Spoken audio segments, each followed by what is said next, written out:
नमस्कार मित्रांनो. आज आपला इकॉनॉमिक्सचा दुसरा लेक्चर आहे. आपण आतापर्यंत आपण जर पाहिलं तर आतापर्यंत आपण थोडी काही बेसिक इन्फॉर्मेशन पाहिलेली आहे. मग आपण मूलभूत संकल्पनासुद्धा पाहिलेली आहे. त्याच्यानंतर आपण भांडवलशाही पाहिलेली आहे. भांडवलशाही अर्थव्यवस्था कशी असते, भांडवलशाहीची अर्थव्यवस्थेचे आपण वैशिष्ट्य पाहिलेले आहे. त्याच्यानंतर आपण त्याचे दोष पाहिलेले आहे, त्याचा फायदा काय असते, त्याचं नुकसान काय असते, का बरं कोणते देशा म्हणजे अमेरिकेमध्ये भांडवलशाही का बरं आहे आणि आपल्या भारतामध्ये भांडवलशाही का बरं आपण ठेवू शकत नाही, असे आपण त्याच्यासाठी काही कारणेसुद्धा पाहिलेले आहे.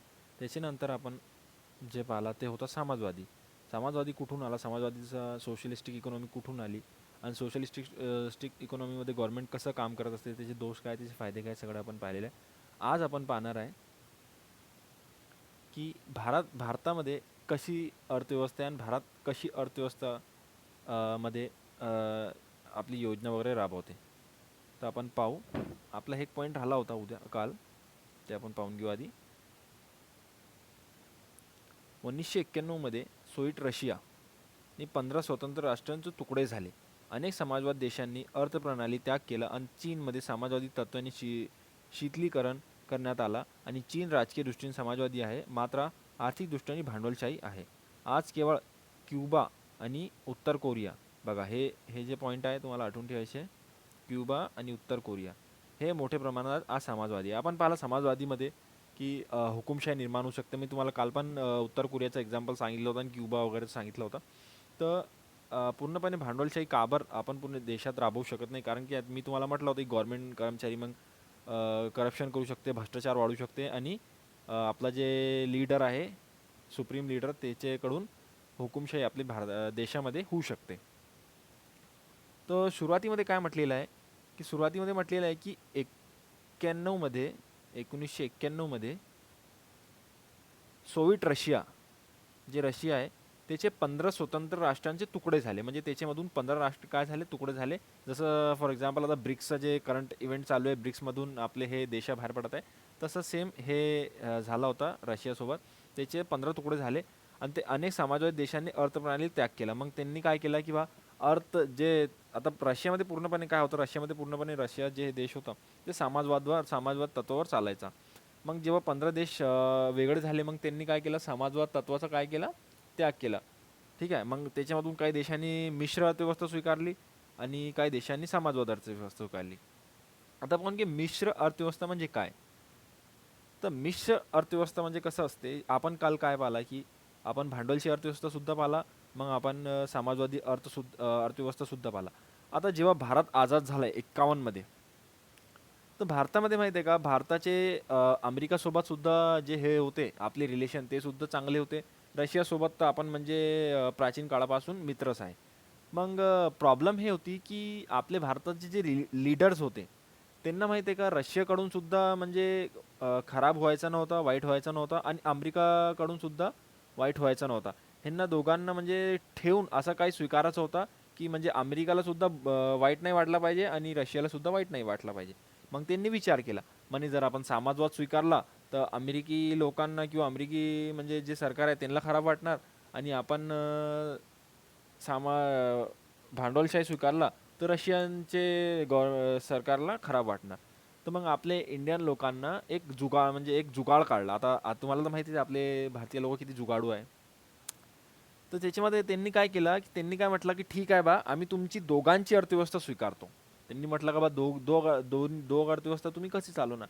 तर म्हणे आम्ही एक काम करू, आम्ही मिश्र अर्थव्यवस्था स्वीकारू म्हणे. म्हणजे काही भागात आम्ही समाजवाद तत्वावर चालणार आणि काही भागात आम्ही भांडवलशाही तत्वावर चालणार. तर मग असा करून आपण मिश्र अर्थव्यवस्था स्वीकारला. मिश्र अर्थव्यवस्था म्हणजे सरळ सरळ एकच लक्ष ठेवायचा की भांडवलशाही प्लस समाजवादी हे दोघांना मिळून जे अर्थव्यवस्था बनते त्याला आपण मिश्र अर्थव्यवस्था म्हणतो. सरळ सरळ तुम्हाला एक्झाममध्ये एकदम बेसिक प्रश्न विचारला की मिश्र अर्थव्यवस्था कोणती दोन अर्थव्यवस्थापासून बनलेली आहे, तर भांडवलशाही आणि समाजवादी. आणि जर असं विचारलं कोणते दोन देशाकडून हे अर्थव्यवस्था घेण्यात आलेली आहे, तर अमेरिका आणि रशिया. ठीक आहे. मिक्स्ड इकॉनॉमी आपण त्याला म्हणतो. आता पाहू आपण मिक्स्ड इकॉनॉमीमध्ये काय असते. ठीक आहे, पाहू आपण.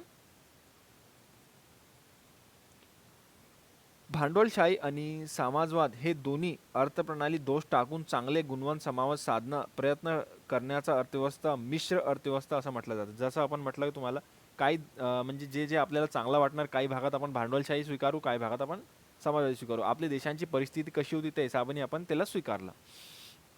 ठीक आहे. मिश्र अर्थव्यवस्था सार्वजनिक व खाजगी क्षेत्रांचा सहअस्तित्व असते. म्हणजे याच्यामध्ये काय माहिती आहे का, दोघी मिळून काम करणार. म्हणजे गव्हर्नमेंट सुद्धा काम करणार आणि प्रायव्हेट लोक सुद्धा काम करणार. ठीक आहे. मिश्र अर्थव्यवस्थेमध्ये वस्तू व सेवांचा उत्पादन कार्य सरकार तसेच खाजगी क्षेत्रामार्फत घडवून आणला जाते. बरोबर आहे एकदम.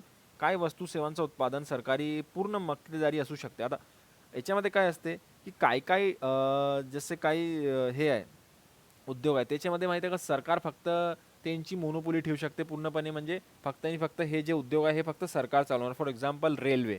आतापर्यंत ठीक आहे आपली रेल्वे प्रायव्हेटायझेशन झाली नव्हती, पण आतापर्यंत रेल्वेमध्ये कोणती तुम्ही पाहिला का, टाटा रेल्वे, रिलायन्स रेल्वे अशी कोणती रेल्वे होती का?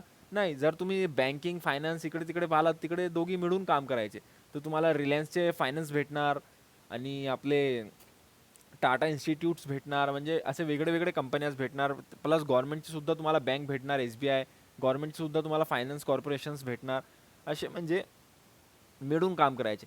पण भारतीय अर्थव्यवस्थेमध्ये काही काही गव्हर्नमेंटने काही काही मुद्दे असे ठेवले होते जे फक्त आणि फक्त त्याच्यामध्ये गव्हर्नमेंट हस्तक्षेप करू शकत होती आणि फक्त आणि फक्त ते गव्हर्नमेंटच चालवत होती. जसे atomic centre, atomic research centre आणि रेल्वे. रेल्वे सध्या म्हणजे थोडाफार आता प्रायव्हेटायझेशन सुरू झालेलं आहे. बाकी ॲटॉमिक सेंटर जे आहे ते पूर्णपणे आतापर्यंत याच्या हातीस आहे, म्हणजे गव्हर्नमेंटच्या हातीस आहे. ठीक आहे.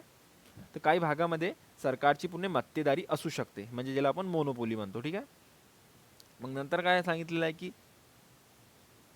भारताने स्वातंत्र्यानंतर मिश्र अर्थव्यवस्था स्वीकार केला. आर्थिक नियोजन माध्यमातून आर्थिक विकासाची प्रक्रिया सुरू केली. अर्थात भारताने मिश्र अर्थव्यवस्थेचा आराखडा मुळात भांडवलशाहीवर आधारलेला होता. बघा यांनी काय म्हटलेलं आहे बघा, हे लाईन तुम्ही एकदम इम्पॉर्टंट लाईन आहे. याच्यावर प्रश्न पण आहे. आपण जेव्हा प्रश्न पाहू तेव्हा हे प्रश्न मी तुम्हाला हायलाईट करून देणार. याच्यामध्ये प्रश्नसुद्धा आहे की त्यांनी म्हटलं की आपण जरी मिश्र अर्थव्यवस्था स्वीकारला होता, पण आपला आराखडा कशावर होता, भांडवलशाहीवर आधारलेला होता. ठीक आहे. कशावर होता आपण, भांडवलशाहीवर आधारलेला होतो आपण. ठीक आहे. मग नंतर काय झालं की 1991चे आर्थिक सुधारणापासून 1900 एक मिनिट 1991चे आर्थिक सुधारणापासून काय झालं, आपण भारतीय अर्थव्यवस्था प्रवास मिश्र अर्थव्यवस्थेकडून मुक्त अर्थव्यवस्था झाली. आता तुम्ही विचार करणार की बा अशी कंडिशन का बरं आली, तर तुम्हाला सांगते काय झालं होतं की आता तुम्हाला म्हटलं मी सगळं सगळं गव्हर्नमेंटच करणार, सगळं गव्हर्नमेंटच करणार. तर म्हणजे सगळं गव्हर्नमेंटच करत होते. तुम्ही जर तुमचे जे पेरेंट्स आहेत, तुमचे आई वडील आहेत, जे जुने आहे तुमच्या घरात, त्यांना विचारा की भारतामध्ये BSNL किंवा MTNLच्या व्यतिरिक्त कोणता तुम्हाला सिम कार्ड मोबाईल भेटायचा का? बाटा कंपनीची शिवाय तुम्हाला कोलगेट, बाटा, पार्लेजी इथे व्यतिरिक्त तुम्हाला काही प्रोडक्ट भेटायचे की नाही? गव्हर्नमेंटने माहिती आहे का सांगून दिलं होतं का बा हे प्रोडक्ट आहे तुम्हाला हेच वापरावं लागणार, कारण की प्रायव्हेट कंपन्या होते नाही. म्हणजे गव्हर्नमेंट कोणाला परमिशन द्यायची नाही की तुम्ही या आमच्या भारतामध्ये असं म्हणजे प्रोडक्शन करा, हे करा, ते करा, कारण की आपण पूर्णपणे समाजवाद राबवत होतो. त्याच्यानंतर काय झालं की असं करता करता आपण 1992 पर्यंत आलो. आपला GDP म्हणजे वाढत नव्हता. GDP आपला समथिंग 3.5, 3.8, 2.5 असंच राहायचा. मग त्याच्यानंतर काय झालं की एक टाईम असा आला की जेव्हा आपण 1992च्या काळामध्ये पोचलो. 1992च्या काळामध्ये माहिती आहे का, आपल्या भारतामध्ये जे हे होता पैसा इम्पोर्ट एक्सपोर्ट करण्यासाठी तो संपला होता. फक्त आपल्या भारतामध्ये 14 दिवसचा पैसा उरला होता फक्त आपले भारत चालवण्यासाठी. मग हे खूप मोठी प्रॉब्लेम आली गव्हर्नमेंटकडे. आता गव्हर्नमेंटने म्हणे आता काय करायचं. तर गव्हर्नमेंटने काय केलं, गव्हर्नमेंट गेली IMF कडे. ठीक आहे. आता IMF काय आहे,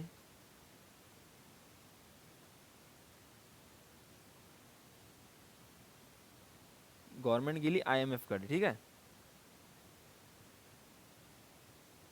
IMF म्हणजे इंटरनॅशनल मॉनिटरी फंड.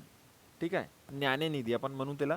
तर IMF काय करते, पूर्ण जगामध्ये जेवढे देश आहेत त्यांना कर्ज वाटत असते, कर्ज. ठीक आहे. IMF काय करते, IMF कर्ज पुरवठा करते, ठीक आहे, म्हणजे लोन प्रोव्हाइड करते आणि त्याच्यावर तो इंटरेस्ट घेते, ठीक आहे, इंटरेस्ट घेत असते. मग भारत गेला IMF कडे, IMF कडे. भारतने त्यांना म्हटलं की बा आम्हाला कर्ज पाहिजे, आमच्याकडे पैसा संपला, आम्हाला देश चालवण्यासाठी कर्ज पाहिजे, आम्ही तुम्हाला कर्ज रिटर्न करणार तुमचे इंटरेस्टनुसार. आता मला सांगा की जेव्हा तुम्ही कोणत्या सावकारकडे जातात, IMF एक सावकार आहे, ठीक आहे, IMF एक सावकार आहे. आता तुम्ही जेव्हा सावकारकडे जातात तर कंडिशन अँड टर्म्स तुमचे असतात की सावकारचे असतात? ऑब्व्हियसली IMFचे टर्म्स अँड कंडिशन होते. IMFने म्हटलं की बा काय पॉईंट आहे जे तुम्हाला स्वीकारावं लागणार आमच्याकडून.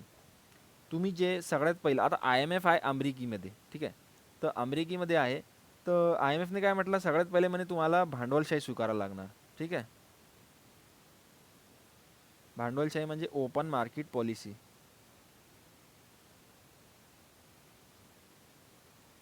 ठीक आहे, मला ओपन मार्केट पॉलिसी स्वीकारावं लागणार. आता ओपन मार्केट पॉलिसी काय असते माहिती आहे का, की याच्यामध्ये माहिती आहे का, खाजगी लोक जे असतात त्यांना बिझनेस करायची हे असते, म्हणजे हे असते, स्वतंत्र असते. त्याच्यामध्ये म्हणजे आपण जसं आतापर्यंत गव्हर्नमेंट फक्त एक चप्पल विकायची, बाटाच्या व्यतिरिक्त कोणती कंपनी नव्हती भारतामध्ये. तर मग आता त्यांनी म्हटलं का बा तुमचे सोबत सोबत आमचे जे USA कंपनी आहे, जे USA जे कंपनी आहे ते सुद्धा भारतामध्ये काय करणार, व्यापार करणार म्हणे, ठीक आहे, भारतामध्ये काय करणार म्हणे, व्यापार करणार. तर ठीक आहे, भारतने म्हटलं ठीक आहे, आम्ही हे कंडिशन काय करतो म्हणे, स्वीकारतो तुमची, हे कंडिशन म्हणे आम्ही काय करतो, स्वीकारतो. आता हे झाली पहिली कंडिशन. मग दुसरी कंडिशन होती की तुम्हाला काय करायला लागणार म्हणे, LPG, ठीक आहे, LPG मॉडेल म्हणे तुम्हाला काय करायला लागणार, स्वीकारायला लागणार. आता LPG मॉडेल काय असते, LPG म्हणजे उखाजा, ठीक आहे, म्हणजे लिबरलायझेशन, प्रायव्हेटायझेशन, ग्लोबलायझेशन, म्हणजे उदारीकरण, खाजगीकरण आणि जागतिकीकरण. म्हणजे तुम्हाला पूर्ण जगासोबत काय करायला लागणार, कनेक्ट व्हावं लागणार, जगा जगासोबत तुम्हाला काय करायला लागणार, कनेक्ट व्हावं लागणार.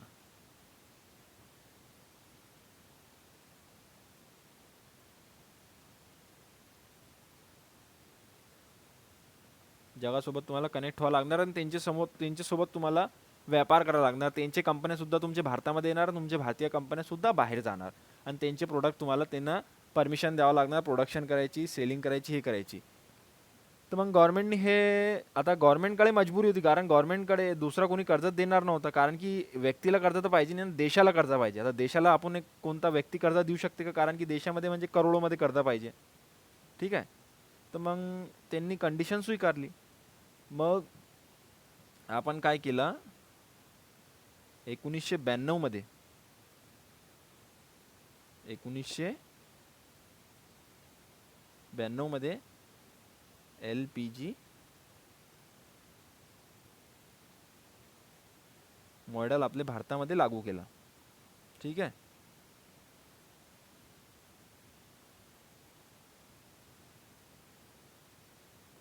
ठीक आहे, रायटिंग थोडी खराब आहे, ॲडजस्ट करून घ्या, कारण की पॅड आहे आणि त्याच्यामध्ये आपली पेनसारखी रायटिंग चालत नाही. तर LPG मॉडेल आपण स्वीकारला. आता LPG मॉडेल LPGला आपल्या भारतामध्ये सुद्धा काय म्हणतात माहिती आहे का, राव मनमोहन मॉडेल सुद्धा म्हणतात. आता का बरं राव मनमोहन म्हणतात, कारण की नरसिंहन राव जे होते आपले, ते त्या काळीमध्ये प्राईम मिनिस्टर होते आणि मनमोहन सिंग हे अर्थमंत्री होते, ठीक आहे, 1992 मध्ये अर्थमंत्री होते. ह्यांनी हे स्वीकारला म्हणून याला राव मनमोहन मॉडेल सुद्धा आपल्या भारतामध्ये ओळखू येते, ठीक आहे. हे झाला थोडा बॅकग्राऊंड, हे थोडा बॅकग्राऊंड झाला. आता आपण आपल्या बुकमध्ये येऊ. बघा बुकमध्ये काय सांगितलेलं आहे,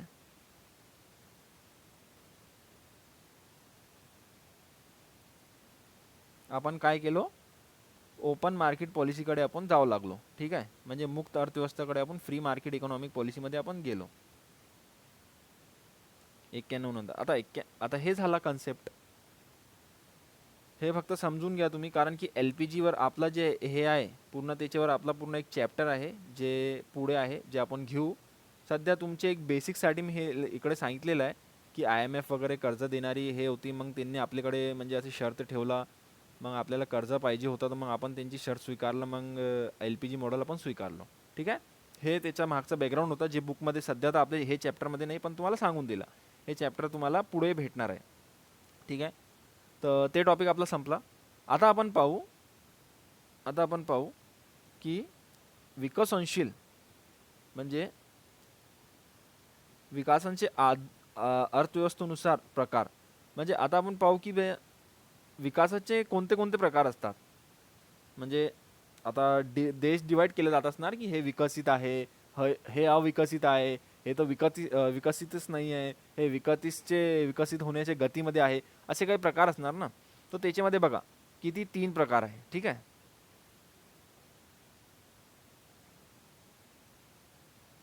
एक सगळ्यात पहिलं असते विकसित अर्थव्यवस्था म्हणजे डेव्हलप्ड कंट्री. ठीक आहे. आता डेव्हलप कंट्री तुमच्या समोर म्हणजे हे लिहिलेलं आला तुम्हाला, अमेरिका, जापान, युरोप, असे जर्मनी, इंग्लंड, असे काही कंट्री दिसणार. एकदम पॉश रोड, पॉश गाड्या, पेट्रोल, लोक एकदम मस्त राहत आहे. सगळे सगळे लोकांना तिकडे जॉब भेटत आहे, एज्युकेशन A1 क्वालिटीचे आहे. नॉर्वे वगैरे हे ते, फिनलँड वगैरे तुमच्या समोर असे कंट्री येणार. तर मग जिकडे सगळी व्यवस्था वगैरे सगळी चांगली आहे, तिकडे म्हणजे पर कॅपिटल इन्कम दर म्हणजे हे आहे जास्त आहे. प्रत्येक व्यक्तीची जे इन्कम आहे तिकडे ते लाखामध्ये आहे. सिंगापूर वगैरे, मला सिंगापूरचं एक्झाम्पल सांगते. सिंगापूरमध्ये जे ॲव्हरेज पर्सन आहे तिकडे 5 लाख रुपये महिना कमवते. मला सांगा मग तो देश डेव्हलप्ड असणार की नाही असणार. मग तुम्हाला तिकडचे रोडवर मर्सडीज, आउडी असे मोठे मोठे गाड्या भेटणार, त्यांच्याकडे आयफोन वगैरे, त्यांचे कपडे, त्यांची जे स्कूलिंग वगैरे आहे सगळं म्हणजे छान होणार की नाही होणार. कारण की पैसा आहे. मग पैसा का बरं आहे, कारण की तिकडे माहिती आहे का लोकसंख्या कमी आहे आणि तिकडची पर कॅपिटल इन्कम जास्त आहे. ठीक आहे. म्हणजे पर कॅपिटल इन्कम म्हणजे दरडोई उत्पन्न, म्हणजे प्रत्येक व्यक्तीची इन्कम तिकडे जास्त आहे. आपल्या इकडे काय, एक माणूस जर आपण गव्हर्नमेंट जॉबवर लागलो, म्हणजे आपण फर्स्ट क्लासवर लागलो, तर आपल्याला म्हणजे जवळपास 50 आणि 60 हजार रुपये पर मंथ आहे. तिकडे पहा तुम्ही 5 लाख 6 लाख अशी सॅलरी असते. म्हणून त्यांचे देश डेव्हलप्ड आहे, कारण की तिकडे लोकसंख्या पण कमी आहे ना. तर विकसित देशामध्ये असे देश येतात. पाहू आपण बुकनुसार काय दिलेलं आहे तर. ठीक आहे. विकसित अर्थव्यवस्था दरडोई राष्ट्रीय उत्पन्नाचा मोठा प्रमाण. दरडोई राष्ट्रीय उत्पन्न मी म्हटलं तुम्हाला की प्रत्येक व्यक्तीची इन्कम, एक व्यक्तीची इन्कम हे मोठे प्रमाणातील औद्योगिक शहरीकरण झालेलं असणार. तुम्हाला म्हटलं मी की त्याचे ज्यांचे शहर आहे हे आहे तिकडे मोठे मोठे इंडस्ट्रीज असणार, मोठे मोठे कंपनीज असणार, IT कंपनीज असणार. ऑटोमोबाईल सेक्टरमध्ये त्यांचा एकदम मोठे मोठे कंपन्या असणार. उच्च प्रमाणावर घट्ट जन्मदर आणि मृत्यूदर, म्हणजे तिकडची लोकसंख्या कम असणार. तिकडे लोक म्हणजे कमी जन्मणार आणि कमी मरणार. म्हणजे त्यांचं जे रेशो आहे हे काय राहणार, बर्थ रेट आणि डेथ रेट त्यांचा म्हणजे इक्वल राहणार. म्हणजे तिकडे जास्त लोकसंख्या सुद्धा वाढणार नाही आणि जास्त लोक सुद्धा मरणार नाही. ठीक आहे. आता याच्यामध्ये त्यांनी एक्झाम्पल कसे सांगितलेले आहे बघा. USA, UK, Germany, France, Japan, Australia इत्यादी देशांची काय आहे, हे एकदम डेव्हलप देश आहे. ठीक आहे. डेव्हलप्ड हे झाला डेव्हलप कंट्रीबद्दल. आता आपण पाहू की विकसनशील अर्थव्यवस्था म्हणजे जे देश डेव्हलप्ड होत आहे सध्या, म्हणजे डेव्हलप्ड होण्याचे मार्गावर आहे. त्याच्यामध्ये आपला भारताचा नंबर लागते, चीनचा नंबर लागते. चीनकडे जरी एवढा पैसा आहे, पण चीनकडे जेवढा पैसा आहे, चीन जेवढा इंडस्ट्रियलायझेशन केलेलं आहे, तरी चीनमध्ये तेवढी गरिबी आहे की नाही. चीनमध्ये तुम्ही पाहिलं असणार तिकडचं कानून व्यवस्था हे ते म्हणजे हुकुमशाही वगैरे, म्हणून त्याला आपण हे मानत नाही, डेव्हलप कंट्री मानत नाही. तर विकसनशील म्हणजे हे झाला डेव्हलपिंग कंट्रीज. डेव्हलपिंग कंट्रीजमध्ये काय असते बघा, याच्यामध्ये काय सांगितलेलं आहे यांनी. विकसनशील अर्थव्यवस्थेमध्ये दरडोई उत्पन्नाचा अल्प प्रमाण, कमी औद्योगिकरण, कृषी क्षेत्र प्रबल साक्षरता कमी प्रमाण, लोकसंख्या वाढीचा दर उच्च इत्यादी लक्षणे आढळून येते. बघा आपल्या भारतामध्ये एक पॉईंट आहे बघा. दरडोई उत्पन्न आपल्या भारताचं कमी आहे, एकदम बरोबर आहे. आपल्या भारतामध्ये प्रत्येक माणूसची इन्कम जी आहे ते 20,000, 25,000, 30,000 अशी इन्कम आहे. त्याच्यानंतर आपल्या भारतामध्ये इंडस्ट्रियलायझेशन झालेलं आहे का, औद्योगिकरण झालेलं आहे का, खूप कमी शहरामध्ये, जर बँगलोर झाला, मुंबई झाला, चेन्नई झाला, हैदराबाद, असे मोठे मोठे सिट्यामध्येच आपले मोठे मोठे कंपन्या आहे. मला सांगा आपले म्हणजे महाराष्ट्रामध्ये तुम्हाला एवढे मोठे मोठे आय टी कंपन्याज हे दिसते का? नाही. म्हणजे आहे पुण्यामध्ये थोडेफार, पण एकदम नॅशनल लेवलचे, इंटरनॅशनल लेवलचे आहे का? नाही. कारण की आपल्या इकडे इंडस्ट्रियलायझेशन नाही आहे. मग कृषी क्षेत्राचा प्रभय, मला सांगा आपल्या भारतामध्ये सगळ्यात जास्त लोक कशावर डिपेंड असतात? तर कृषी क्षेत्रावर. ठीक आहे. आणि कृषी क्षेत्रामध्ये एक म्हणजे खराब गोष्ट नाही आहे, पण कृषी क्षेत्रामध्ये तेवढं प्रॉफिट नाही आहे आज, कारण की प्रिझर्वेटिव्ह खूप आलेले आहे. मग आपला लिटरसी रेट म्हणजे शिक्षण पाणी आपलं किती कमी आहे. आपले भारतामध्ये म्हणजे खूप कमी लोक शिकतात. त्यांच्याकडे स्किल नाही आहे. जरी ते शिकतात स्कूलिंग वगैरे ते कंप्लीट करून टाकतात, ग्रॅज्युएट होऊन जातात, ऑटोमोबाईल इंजिनियर वगैरे बनून जातात. तरी पण ते थेरी नाही बनतात. त्यांच्याकडे स्किल नसते. आता एखादा ऑटोमोबाईल इंजिनियर झाला, बाईक त्याला म्हणजे कार वगैरेचं सगळं त्यांनी वाचला, की हो बा इंजन असं आहे, एवढा हॉर्स पॉवर आहे, इकडे हे नट लागते, ते नट लागते. पण त्याच्याकडे स्किल नाही आहे ना. त्याला कॉलेजमध्ये स्किल शिकवण्यात नाही येत. म्हणून आपले इकडेचे इंजिनियर वगैरे लोक वगैरे हे जे आहे ना, ते सगळे बेरोजगार आहे, कारण की त्यांच्याकडे स्किल नाही आहे. बाहेरचे जे माणूस असते म्हणजे बाहेरचे जे इंजिनियर वगैरे फॉरेनमधून असतात, ते त्यांना थेरीसोबत त्यांना प्रॅक्टिकलसुद्धा करावं लागते. तर म्हणून त्यांच्याकडे स्किल असते. मग त्याच्यामध्ये आपली लोकसंख्या वाढीचा दर बघा तुम्ही किती आहे, तर लोकसंख्या आपली वाढतच चालली. असे लक्षण आपले देशामध्ये आढळते. म्हणून आपला देश सध्या डेव्हलपिंग आहे. आपण डेव्हलप्ड नाही आहे. ठीक आहे. मग त्याच्यानंतर काय, मात्र ही राष्ट्र आपले समस्या दूर करण्यासाठी सतत प्रयत्नशील असतात. म्हणून अविकसित किंवा अल्पविकसित विकसनशील किंवा विकास मुख्य म्हणजे अधिक उचित ठरतो. भारत, म्यानमार बघा याच्यामध्ये एक्झाम्पल सुद्धा दिलेले आहे. भारत आहे, मग म्यानमार आहे, मग पाकिस्तान आहे, मग श्रीलंका आहे, तसेच आफ्रिका व दक्षिण अमेरिका बहुतेक देश हे विकसनशील देशांचे गटा मोडतात. बघा आता तिसरी कॅटेगरी आपल्या बुकमध्ये दिलेली नाही आहे. आपल्या बुकमध्ये दोनच कॅटेगरी दिलेली आहे, एक डेव्हलपिंग आणि एक डेव्हलप्ड, म्हणजे एक विकसनशील आणि एक विकसित. थर्ड कॅटेगरी असते अविकसित. अविकसितमध्ये सगळ्यात मोठं नाव आहे आफ्रिका. जर तुम्ही टी व्हीवर पाहत असणार, तर आफ्रिकामध्ये इलेक्ट्रिसिटी, आज पण इलेक्ट्रिसिटी तिकडे नाही आहे. आज पण तिकडे पाणीचा त्रास आहे. आज पण तिकडे मॉडर्न टेक्नॉलॉजीज नाही आहे, इंटरनेट नाही आहे, असे काही हे नाही आहे. म्हणून ते अविकसित आहे.